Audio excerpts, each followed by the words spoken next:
I just want to say good afternoon, LPU. I think we can do better than that. Good afternoon, LPU. You know, when I came in here, and I'm just going to take a few minutes before you pose your first question, and we drove in, the first thing, and one of my chapters in my book talks about thinking big. And as I sort of drove in through the driveway and into the gate, as we drove in, the only thought I would think is, well, maybe this is not a place where I should be talking about thinking big, because everyone here has already thought big. And I think you all are all very, and really, I think you all should consider yourselves extremely blessed and extremely privileged to be part of LPU, where I think if I can say that for myself, when there's an entrepreneur and there's an entrepreneurial family at the midst, then you can think big, you can take the world as your oyster, you can market big, and I think all of you all are very much part of that. So I'm privileged that you're part of this phenomenal faculty, phenomenal university, and part of LPU. So I'm very proud to be here. Can I start the question answer session by one of the curiosity which is coming in my mind right now? See, in education, you know what happens is that if I deliver a lecture, the retention is not that good. And if these students, they see any of Mr. Khan's speaking about a quadratic equation, they'll retain it throughout their life. How would you actually gel that kind of retention? By using all your creativity, all your actually offbeat kind of experiences which you have done. How would you take that further? Well, I think I'd like to turn that question upside down and maybe answer it in a slightly different way, because I think for everyone here, you've come in here for a particular purpose. I think 50% of your motivation is, well, you have to start and do an undergraduation. But there's the other 50% of us, which is extremely hungry to learn something.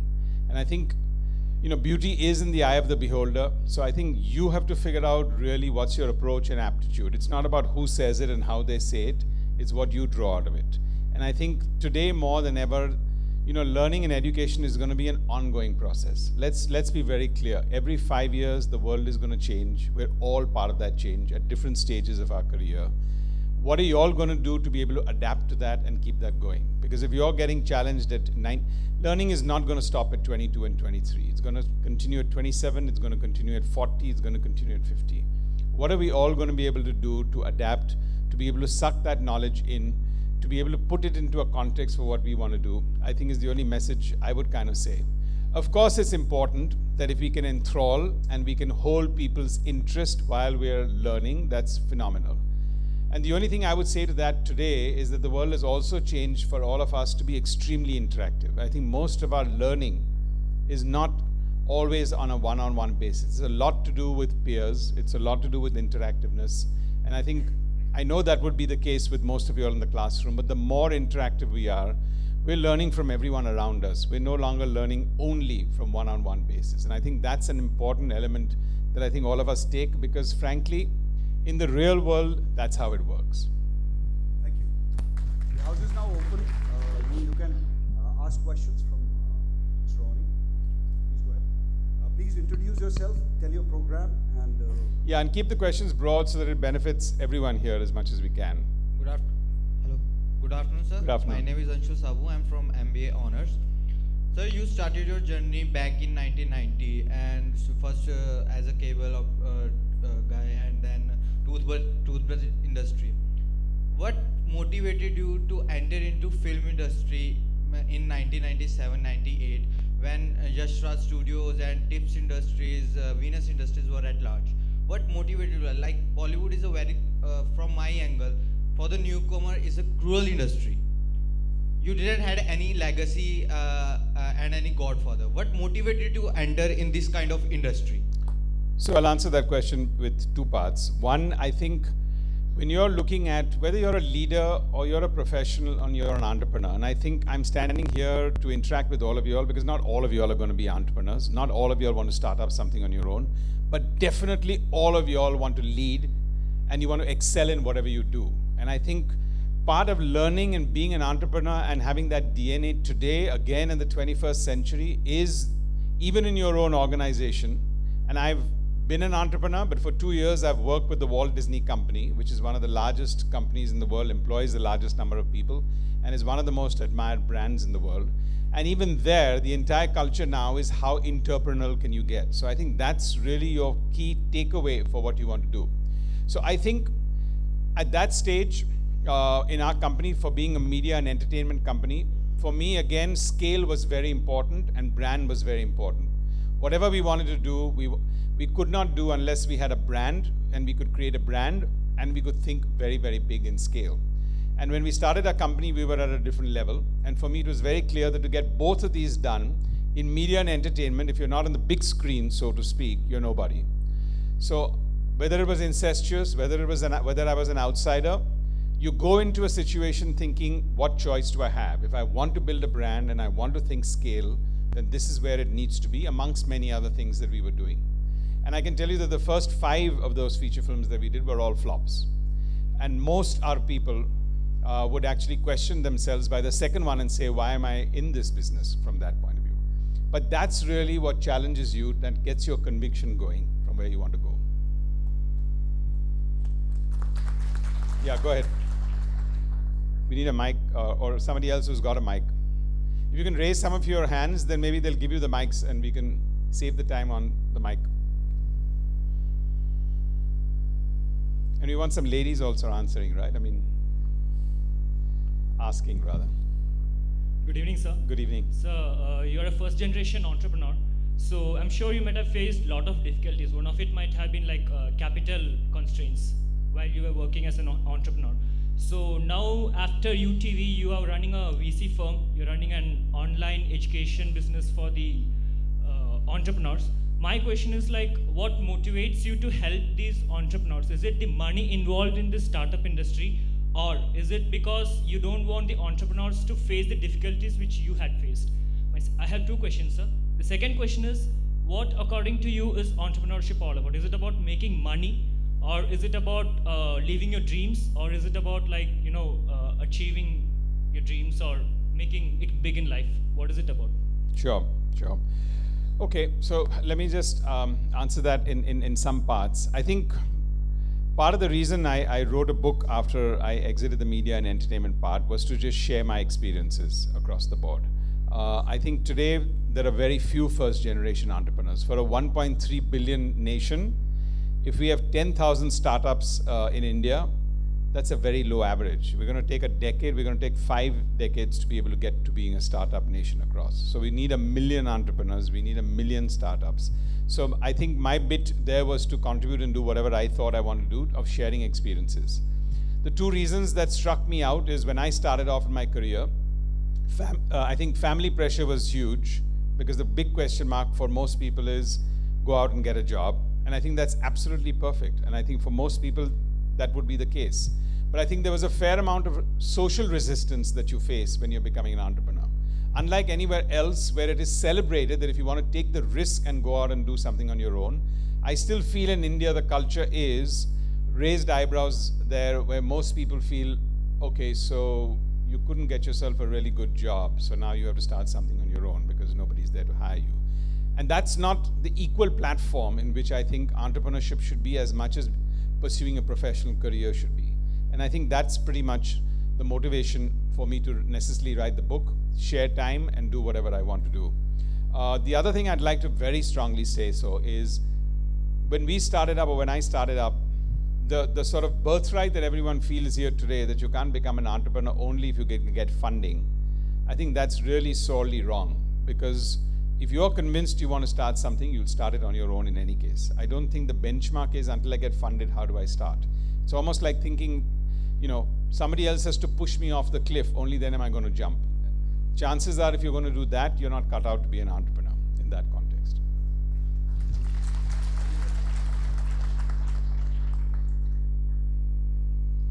Yeah, whoever's got the mic or...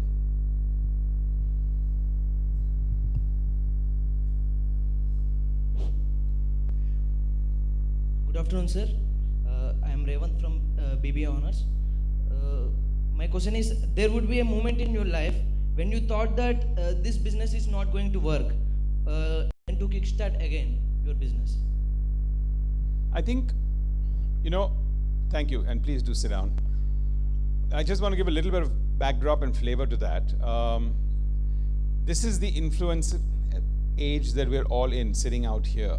These are the memories that we will deeply cherish. These are the deepest friendship and relationships that we'll form for lifelong. Because when you get out into the professional world, that's not going to happen. You won't have that much time to do that.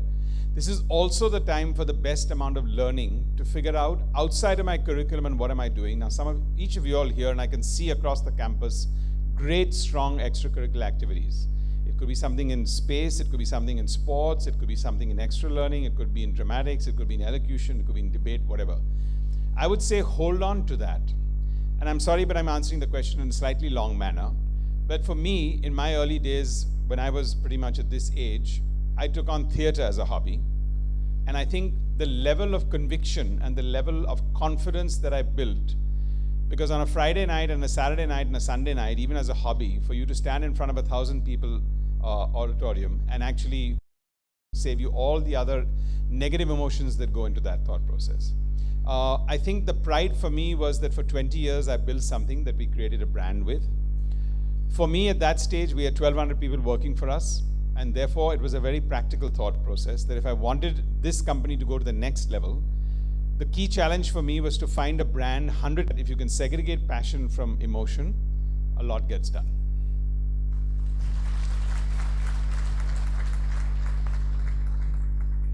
Good afternoon. Where are you? Sorry. So my name is Ankesh. I'm Yeah. from BTech Mechanical. Great. Sir, being an outsider, like we are not from commerce section. Yep. So being an outsider from engineering or civil engineering or arts, how can we pursue our entrepreneurial journey? Because we don't have that kind of knowledge to start a business. Yeah. So sir, how can we do those things? You know, oddly enough, everybody on the other side is thinking, how am I going to get a co-founder who actually has technical knowledge about the product? Because at the end of the day, you are actually at the epicenter, because no product or technology and nothing will move forward unless people like you come forward and say, I want to start something and do something on my own. So in your case, I would say the simple answer, and for most people, finding a co-founder is very important and critical. It's not that easy, but it's a good way to start to go forward. Because I think what you've done is taken the sort of more risky step and saying, I want to be in control of my own destiny and I want to start something on my own, if that's what you started. And the simple answer is find a co-founder who can complement your skills and for you to be able to do that. It's not that easy, as I said. You can't necessarily just feel that in 1 week I'm going to find somebody. You're not hiring somebody, you're finding a co-founder for yourself. But I think if you can do that, that will help you a lot. Thank you. Yeah, go ahead. Yes. Good afternoon, sir. Good afternoon. Sir, how was your first movie experience and what change did it bring in you? I locked myself in a room for 3 days and didn't come out after my first movie experience because it was a complete disaster. It's a movie that none of you all would have heard of called Dil Ke Jharoke Mein. You know, I had a director who at that stage felt this was a nice stereotype situation, and I think for some of you all who read my book, I've even given a small incident where I've said the high point was where he felt there's this snake that comes out and drinks the milk, and he told me at the shooting, this movie is going to be a super hit. I said, sorry, but why? He says, normally the snake, you know, it never drinks the milk. We have to make him drink the milk. He automatically drank the milk, so it's going to be a super hit. So I think what I learned at that particular stage is that when you have such a deep and public failure, the first thing you need to figure out is how you're going to get up from it and go forward and find the next thing. So the first thought process for me after those 2 or 3 days was really, how do I get on forward? How do I get and go forward and look at other things? And I think that inspired me to look at a situation that says, maybe I'm not evaluating my strengths. I haven't joined a company or a sector to figure out how everybody else is doing and join them. And that's when we started deciding that if we want to be in this segment, what will I do that is extremely disruptive and different? And I think our turning point was a movie called Rang De Basanti. I don't know how many of you have seen Rang De Basanti? Yeah, okay, so that was a turning point for us as a movie. And you know, just since we've got a few minutes, I'm going to, please sit. I'm going to narrate that for some of you all here. When we started off on that movie, for example, for a lot of people who looked at it and said, this was a time where, in retrospect, it looked like it was a super duper hit. But at that stage, when we had selected the movie, we had 6 male boys, no love triangle, no lip sync song, and all the heroes die at the end. So if you look at that thought process, it was almost impossible for that movie to go forward. And just about 10 days before we were releasing the movie, I got a call from the censor board chairman there, who at that time happened to be Sharmila Tagore. And she called up and said, Ronnie, I'm afraid we're not going to be able to give you the censor certificate for Rang De Basanti. And we said, why? There's nothing lewd, vulgar, or whatever else in the movie. She said, yes, but you've got this defense angle where you've taken on the defense ministry and talked about the MiGs that keep crashing, etc. And then you go out and kill the defense minister. How could you do that? So we said, well, that's the story. Now, there's nothing much we can do about that. So off we go off, and Amir and Rakesh Mehra, who was the director, and I got together that evening and said, we have this problem. And Amir looked at me straight in the face and said, Ronnie, we've made this movie with a very, very clean heart. If they ask us to cut even one scene, we should not release this movie. Now, here was I as a producer running a company which at that time had almost about 250, 300 people. And I was agreeing with him in one sense, and the other part, I had my hand in my mouth, because as a business approach to the thought process, I was going to write off 40 crores, which at that time was a massive amount for the company, for us to look forward. But anyway, I think I want to just finish the narrative of this story, because I think it is quite interesting, was that the next day we were summoned to Delhi for a screening. We didn't know what we were walking into. We had 200 media men outside a private screening hall of a government screening hall. And we kind of managed to walk through that not knowing what we were expecting inside. And there were 6 people in there. The defense minister, who at that time was Pranab Mukherjee, who's now our president, the head of the armed forces, the head of the Navy, and the head of the Air Force.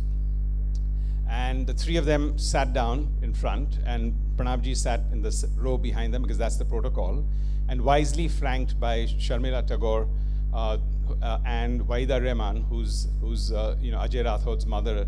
So he had the Bengali connection, and he had 2 lovely-looking women on either side. So we thought that might soften him up a little bit. And then, of course, the 3 generals had their whole hats on, and Pranabji couldn't see the screen because the height was a bit of a problem. So we had to go through the protocol of where they had to remove their caps. But to cut a long story short, at the end of the movie, Pranabji got up and said, I don't know what I'm doing here. I mean, this is a fine movie. Why are we doing here? What's the problem? So Sharmilaji was trying to explain to him, saying, sir, the defense minister gets shot in the movie, and you're the defense minister. So he said, both of them looked at us and said, fine movie. And the head of the Air Force looked at us and said, Mr. Khan, Mr. Mehra, Mr. Screwvala, you made a fine movie. I get about 100 calls. I get about 10 calls from mothers every month worrying about their kids who are flying our MiGs. And after your movie, I'm going to get 100 calls a month. But please go ahead and release the movie. And to me, at that stage, I just felt we live in an incredible democracy in India, and we should be extremely, extremely proud about that thought process.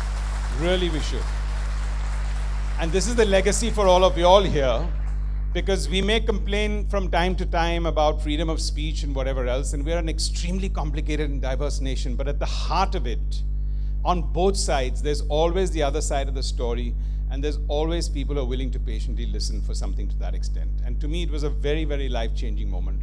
So I'm sorry I answered your question in a rather long manner in that thought process, but I think, and right after that, because I think it's relevant for people of you all here, see, I think today more than ever, all of us need to feel that we can make a difference and a change. And that's what I think over the last decade one can see a difference. Before that, in fact, when we made that movie, and we went to about 100 campuses to promote that movie, including JNU and Delhi University and many others, and we felt an electricity. But what I see today is more and more of us feel we can make a difference. And at that stage, I think India was at a stage where we felt, yeah, but what am I going to be able to do as a lone voice? So I would urge each of you all to figure out that the future belongs really to all of you all. And I think that's extremely important for what you want to do. And I think I've been very privileged and very blessed to be able to be in an industry, in a sector the first time around in media and entertainment, but I think we could influence minds and impact people. And I think I'm feeling more privileged, more blessed to now, for the second innings of my life, to do a completely different thing, but in education and learning, which I think is as impactful as what the big screen movies were at that particular point in time. So thank you.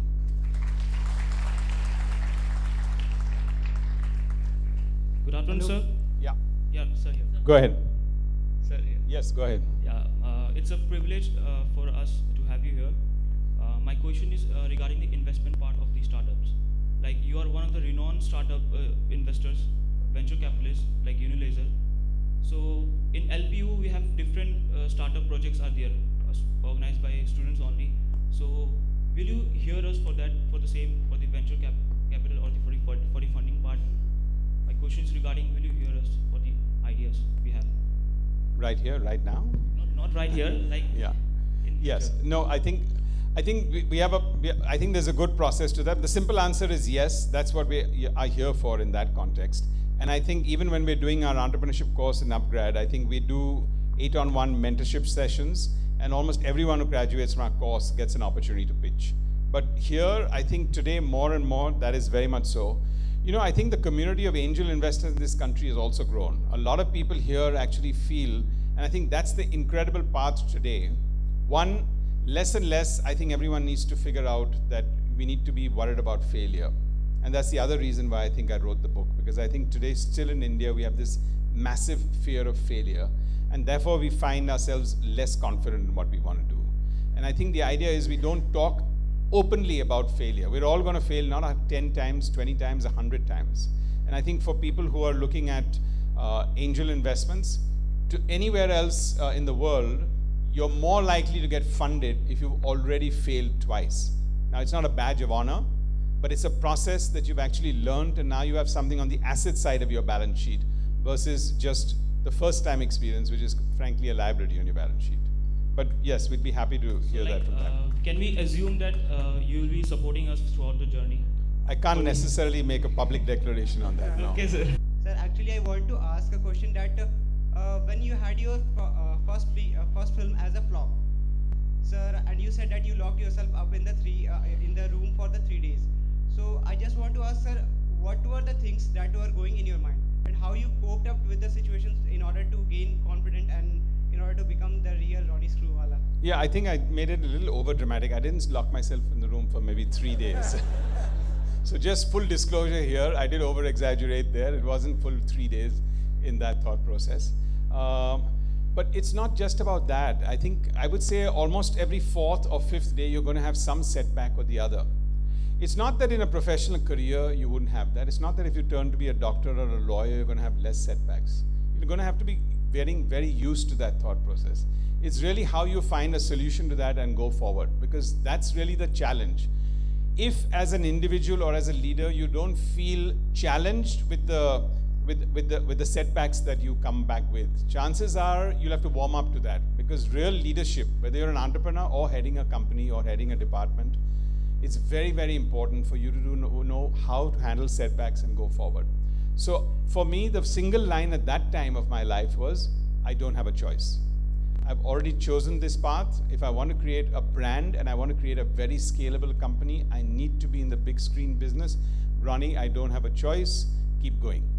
Sir, actually, one more question is there. Okay. Sir, after that you have made that choice, and once again you start up with the theatrics. But if it would have failed once again, then what would be the case? The second, third, and fourth movie also did not do well. So I just want to tell you that what happened at that stage was that I had a lot of counsel from all my, actually at that time, at the early days, people who come into my room and say, are you sure we should be in this business? There's so many more saner business to be in. And I think the only thing at that stage, practical advice I got was, go find a partner. Find somebody who can share your risk with you. At that particular stage, I did try, and nobody wanted to partner me. So I was still stuck with that thought process. Nobody wanted to partner us, because here we were the outsiders, and we were failing. So why would anyone want to come and partner us? But we still stayed the course. Thank you, sir. Thank you.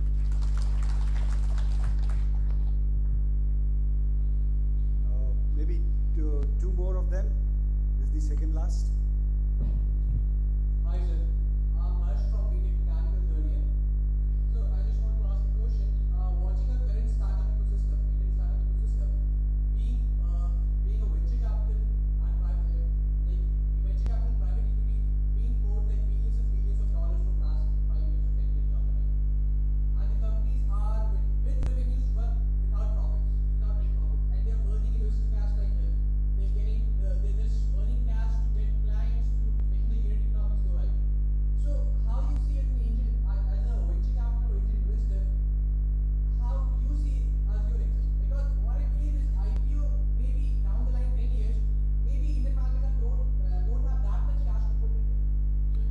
So I see a lot of frustration in your voice, and I empathize with it, and I agree with that. And I think every system, so I can say only two things. One, you're absolutely right about the fact that you have maybe 5, 10, or 15 people around the world that have actually put in large amounts of money because this is a new ecosystem and everyone's. Second, I think the media glorifies a lot of our startups, and I would caution you to not think that the be-all and end-all today of anything that you want to start up with is always to do with something in e-commerce or something in that. There are incredible work going on in many other sectors, in education, in health, in many, many sectors, and are getting funded big time. They're just not getting reported because the media doesn't consider it to be sexy. So don't get misguided by that. I think second, what we need to understand is sometimes to create an industry, you need a little excess.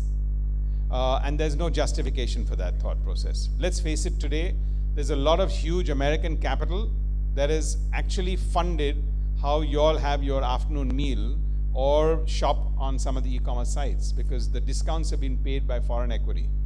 Okay, so you should all thank yourselves that if there's a meal on which you order something for 690 rupees, then you got a 50% discount, then the delivery mechanism gave you another 30% discount, and somebody might tomorrow come and give you 5 rupees to have that meal, forget about getting the meal free. So those are, I think, the ground realities. But we've created an industry which didn't exist before. More and more people, if anyone here would have said 10 years back, would people buy furniture and buy fashion online? I think the answer would have been no. For many of you all, it sounds like the normal and apparent thing. But given that we didn't have the credit card penetration because of many challenges, industries have been created. So I would just say your frustration is right. Be patient about that thought process because finally, it's got to be on the business model that you create. Yes, I think in the last 2-3 years, the flaw has been that most people who become entrepreneurs are second guessing what they think the investors want. You have to build a business for yourself, not for investors. The day you do that, you're on a downhill after you get funded. Getting funding is only a liability, it's not an asset, it's not a badge of honor again. So I think be patient and go with your own conviction of what you want to build and stop worrying about the noise. The noise on its own will slow down. Is that encouraging? Hello. The last one, please. Hello. Yeah. Sir. Sir, above it. Okay. Sir, here. Okay, great. Good afternoon, sir. Good afternoon. Sir, from what I can understand, entrepreneurship is slightly risky business.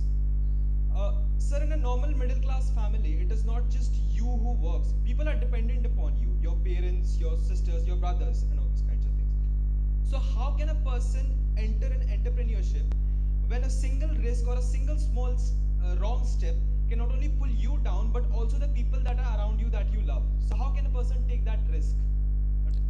So I fully agree with you. And I'm not here to advocate that everyone needs to become an entrepreneur at all. I think on your way to being an entrepreneur, you can also be a leader. You're absolutely right about the fact that it is risky. But I think again in the 21st century, I think we should also be clear that job certainty is also not a guarantee. Career choices are not a guarantee. And many other things from that perspective. So, but if you're right, if that risk-taking ability is so fragile, then you should delay a decision ever to want to start something on your own. I would strongly, strongly recommend that. Because if you think it's the matter, it's a turning point between complete, what I would say, lack of sustenance in a family. But on the flip side, again, go back to your own conviction. Deep down inside, when you're a problem solver, what do you feel is the path you'd like to take people on? And I think go with your gut as far as that is concerned. Not a gut where you just feel emotionally excited one morning that says, I want to do it, but a gut which you've thought through over a certain period of time and has evolved. But if you think it's a high risk, do it after 3 years, do it after 4 years. Thank you, sir. Thank you. Thank you. Thank you so much. I think there's a, Okay. we won't Good say. afternoon, sir. Good afternoon. My question is related to your book. You wrote in your book that opportunity knocks, open the door. And my question is, how can we analyze the one knocking at the door is the opportunity? So I did a tweet yesterday evening which says, knock, knock, who's there? It said opportunity. And I said, no, it can't be because opportunity does not knock twice. Okay. So- Wonderful. Wonderful.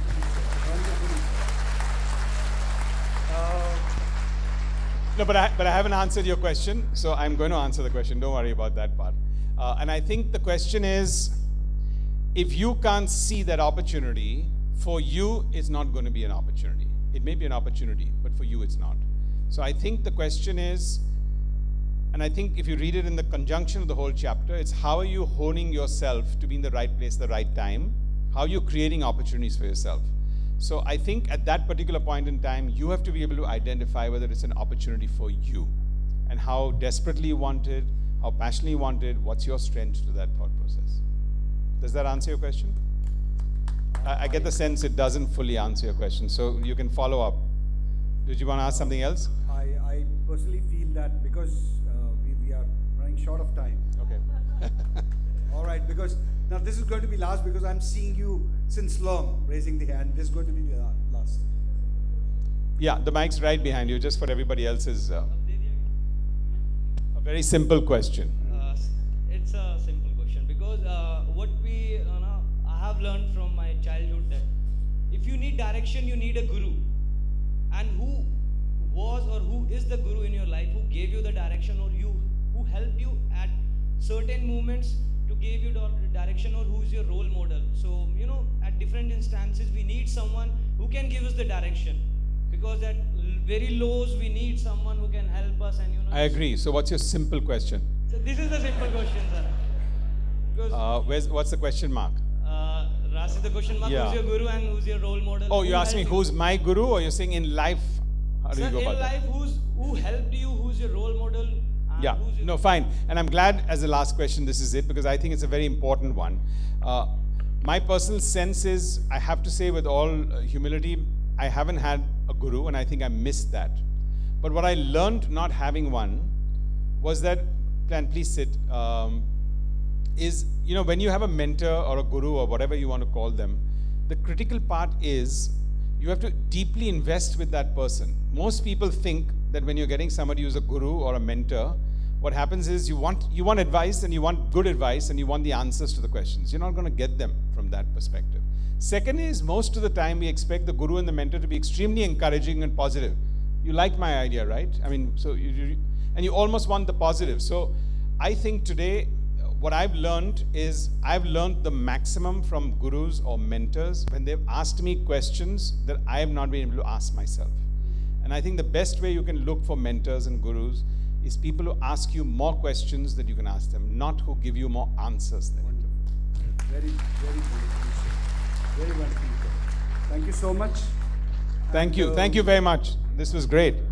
May I ask for a standing ovation for such a wonderful question answer session?